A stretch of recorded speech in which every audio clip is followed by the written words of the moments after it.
اشہر بازار سے گھر آیا اور آتے ہی شور مچانے لگا۔ میرے دوستوں کے گھر قربانی کے جانور آ گئے ہیں، عید میں 1 ہفتہ رہ گیا ہے اور ہمارے گھر ابھی تک بکرا نہیں آیا۔ میرے دوست قربانی کے جانوروں کو لے کر گھوم رہے ہیں اور میں خالی ہاتھ۔ اشہر کی بات سن کر اس کے دادا کمرے سے باہر آئے اور کہنے لگے، کیا بات ہے، کیوں شور مچا رہے ہو تم؟ دادا جان، عید میں 1 ہفتہ رہ گیا ہے اور ابو ابھی تک بکرا نہیں لائے۔ اشہر نے جواب دیا، یہ کون سا بڑا مسئلہ ہے، شام کو اپنے ابو سے کہنا، مجھے یقین ہے وہ تمہاری بات ضرور سنیں گے۔ دادا جان نے کہا۔ اشہر نے اپنے ابو کے گھر آتے ہی ضد شروع کر دی کہ بکرا منڈی چلے تاکہ بکرا خرید سکیں۔ اس کے ابو راضی ہو گئے اور وہ ان کے ساتھ جانوروں کی منڈی چلا گیا۔ اشہر کو ایک بکرا پسند آیا جو صحت مند اور بھونرے رنگ کا تھا۔ اشہر نے اپنے ابو کی توجہ اس جانب دلائی کہ وہ اس کے مالک سے بات کریں۔ جب انہوں نے اس سے قیمت پوچھی تو مارے حیرت کے ان کا منہ کھلا کا کھلا رہ گیا۔ صاحب، زیادہ نہیں، 25,000 کا ہے، اس میں 2 من گوشت ہے، یہ گھر کا پالتو ہے۔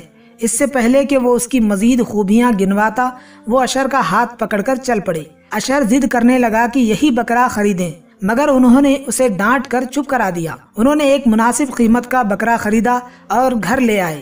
اشہر کا موڈ خراب تھا، اس کے چہرے پر خوشی نہ تھی۔ اس بات کو اس کے دادا نے بھی محسوس کیا۔ رات کو کھانا کھا کر وہ اشہر کے کمرے میں گئے اور پوچھا، کیا بات ہے، تمہارا موڈ کیوں خراب ہے؟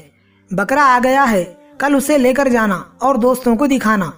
مجھے یہ بکرا لے کر نہیں جانا، اشہر نے جواب دیا۔ کیوں؟ انہوں نے سوال کیا۔ اتنا کمزور اور لاغر بکرا لے کر جاؤں گا تو دوست مذاق اڑائیں گے، وہ بولا۔ تو اس لیے تمہارا موڈ خراب ہے؟ دادا جان نے پوچھا۔ ہاں، کیونکہ جو بکرا مجھے پسند آیا تھا وہ 25,000 کا تھا، صحت مند۔ اگر وہ خرید لیتے تو میں فخر سے اپنے دوستوں کو دکھاتا، وہ جوش سے بولا۔ دادا جان اس کی باتیں سن کر خاموش ہو گئے۔ وہ سوچنے لگے کہ اشہر کا مقصد نمود و نمائش ہے، نہ کہ اللہ کی رضا۔ مجھے ضرور اس کی رہنمائی کرنی چاہیے۔ وہ دادا جان کو خاموش دیکھ کر بولا، کیا بات ہے دادا جان، آپ چپ کیوں ہو گئے؟ تمہاری باتیں سن کر، انہوں نے جواب دیا۔ کیا مطلب؟ اشہر نے حیرانی سے پوچھا۔ تمہاری سوچ کے مطابق قربانی کا مقصد نمود و نمائش ہے، اللہ کی رضا نہیں۔ دادا جان بولے، ایسی بات نہیں ہے دادا جان۔ وہ بولا، تو پھر کیا بات ہے؟ انہوں نے پوچھا۔ میں تو صرف یہ چاہتا ہوں کہ بہترین جانور اللہ کی راہ میں قربان کرے۔ وہ بولا، تم ٹھیک کہہ رہے ہو۔ کیا تمہیں یقین ہے کہ تمہارے ابو کے پاس 25,000 روپے تھے اور انہوں نے پھر بھی وہ بکرا نہیں خریدا؟ انہوں نے سوال کیا۔ میں یقین سے نہیں کہہ سکتا، اشہر نے جواب دیا۔ پھر تم غلط ہو۔ تمہاری یہ بات درست ہے کہ بہترین چیز اللہ کی راہ میں قربان کرے۔ بیٹا، اس کے لیے انسان کی اتنی حیثیت بھی ہو، یعنی پیسہ۔ ویسے بھی جو جانور قربانی کی شرائط پورے کرتا ہو اس پر قربانی جائز ہے، چاہے اس میں گوشت کم ہو یا زیادہ۔ اللہ کو انسان کی نیت سے غرض ہے، نہ کہ گوشت اور مہنگے جانور سے۔